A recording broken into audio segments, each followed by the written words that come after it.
Mordecai also laughing. He goes, Etan, I don't know what you did, man, but that was some tikkun. That is a tikkun, baby. I'm like, I don't know, man. That was great. I mean, they got calls. If you don't apologize to him, we're going to make a whole full page in the Jewish Journal. I mean, I heard people go, like, dude, they took back their donations. Amazing stuff. For me, I didn't know what happened. I thought the Chabad rabbi is coming on in the middle of the song, bringing this other guy to dance with me. So you see me when you watch the video walking towards him and this other guy, and I'm thinking, we're going to dance. That's what Chabad does. We dance. But that wasn't the case. Had I known he was going to yank the mic from me, I would have backed up. I didn't even know it was coming. He yanked the mic from me. I'd have backed up and kept going around the stage, finished my song. Right? The music stopped. The piano player keels over in laughter. But I'll tell you a secret. If you watch the video, you see when the guy comes out, he's holding this picture, and I put my arm around the guy, and I put my hand on the picture frame or the award or whatever it is, and I got the middle finger like this, and then I switch it to this one. Like, I realized what happened. It was a big F-U, and then go back to regular. It's quick, but you got to catch it. It's good. And so no explanation from the rabbi afterwards? None. There have been theories. There have been theories abound. He didn't like rap. That was one theory. That he didn't want his kids listening to rap. Guy, There was, but get this. The next performer after me was the crack addict from Three Dog Night. Who's the lead singer for Three Dog Night? That's whatever. Exactly. You never heard from him again.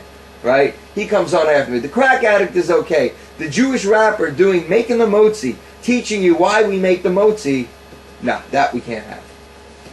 Some people say that I moved around too much. But I moved around too much energy. Ugh. Now, if you look at the YouTube comments, most of the people say, he just yanked him off because he sucked. I'm okay with that. But nobody knows for sure. Were you making any obscene gestures? Nah. It's not, like, I knew... You weren't grabbing your crotch? No. I'm not really a crotch grabber. Okay. Good. Everything fits just nice. I don't really need to adjust that much.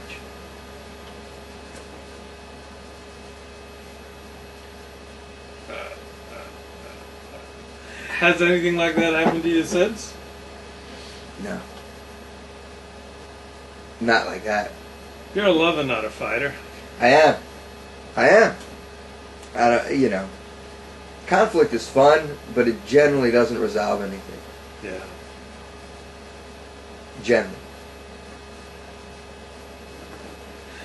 So what are your plans? Tonight? No. I'm going out, man. Rock and roll Tuesday nights. For your career. Don't know. Keep moving forward. I'm working on the third album. I'm working on a February and a March tour. We're trying to get sponsors for that tour because you can't charge the same fees that you used to. But if you get a sponsor, then everybody's happy. You can promote something, and then you can do the tour. Things are evolving. I mean, the music business is evolving. It's all evolving. So you kind of just the only thing you really do is stay in the game.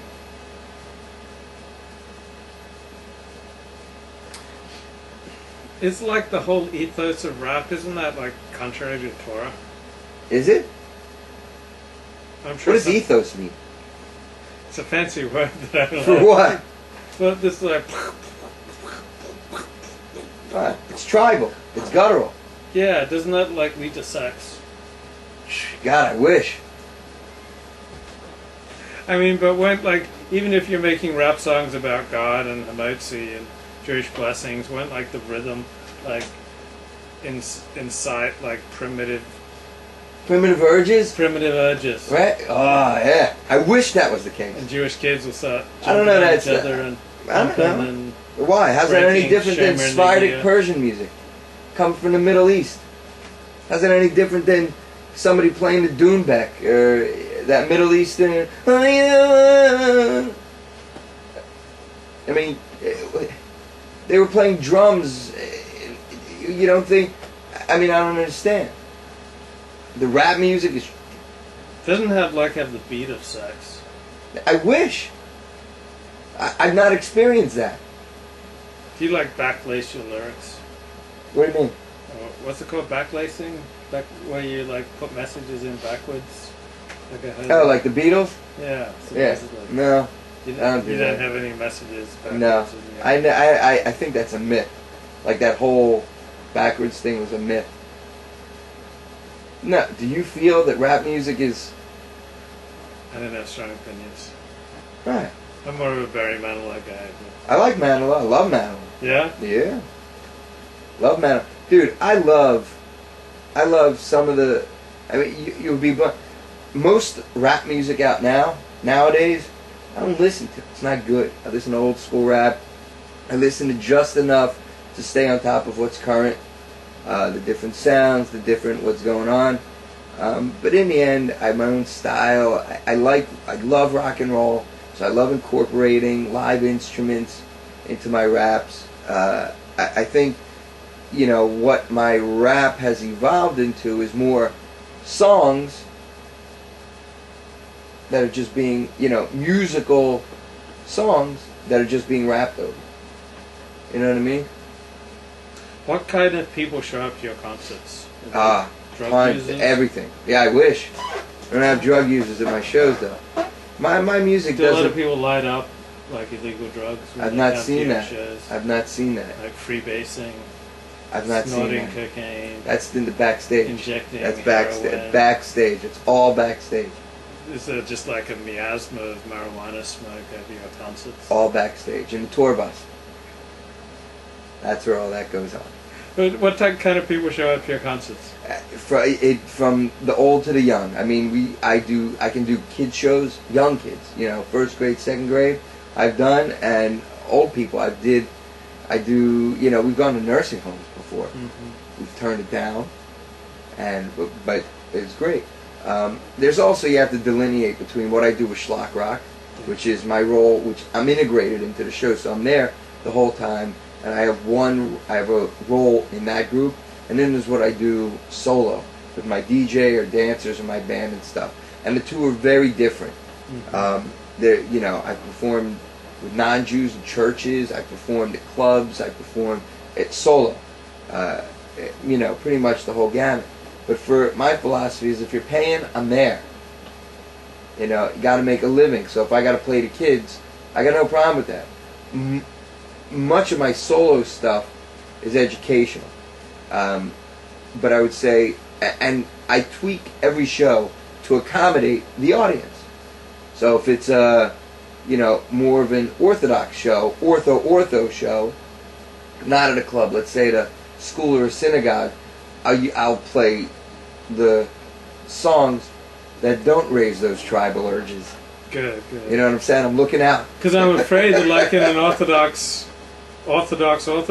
crowd, that if the women get too excited, they might throw their shadles on stage. I wish. Those shadles are worth a lot of money, dude. Yeah. So I could keep them and sell them on eBay for a good chunk of change. Got to think like a Jew, also. But I'm worried if you played some of your more tribal music to non-Orthodox Jews, I'm worried that the women might throw their underwear on stage. I've not had that experience. That hasn't happened. I've I'm not really had that concerned about experience. that. I can just see the brassieres, flying, and just worried that all this might lead to immorality. Well, there's a lot of things that lead to immorality these days, and you just gotta hang strong. I don't know that my music really elicits those kind of urges.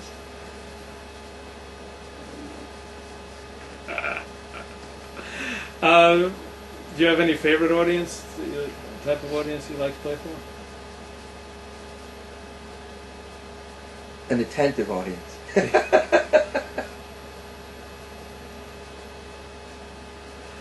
Yeah, those are nice. Right. The ones that when they fall asleep, not the best audiences.